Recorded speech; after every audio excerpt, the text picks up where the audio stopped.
Pronunciare le parole magiche, ovvero il fatidico sì girando in gondola a Venezia o sotto il balcone di Romeo e Giulietta a Verona.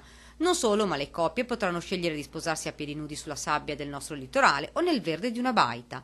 Il Veneto farà da apripista per la prima guida romantica della nostra regione, un libretto diviso per aree geografiche in diverse lingue per attrarre questo tipo di turismo nel nostro territorio. L'opportunità che offriamo attraverso questa guida è per coloro che vogliono sposarsi in una location particolare, in un territorio particolare, come quello italiano, in particolare come quello veneto, gli diamo la possibilità di avere il pacchetto completo, quindi può arrivare tranquillamente al fatidico giorno, tranquillo che sarà una giornata straordinaria. Un progetto piaciuto subito sia ai consorzi territoriali di promozione turistica che alle varie strutture ricettive.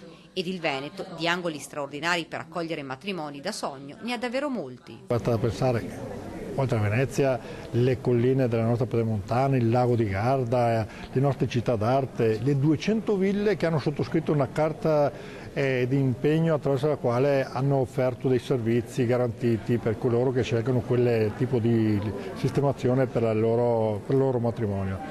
Numerosi gli stranieri che scelgono il nostro paese per sposarsi ed il business è assicurato, si parla di un giro d'affari a vari zeri. Basti pensare a tutto quello che gira intorno ad un matrimonio. Il wedding tourism è un settore in continua espansione, basti citare una cifra che riguarda il 2012, 6.200 coppie straniere si sono sposate in Italia.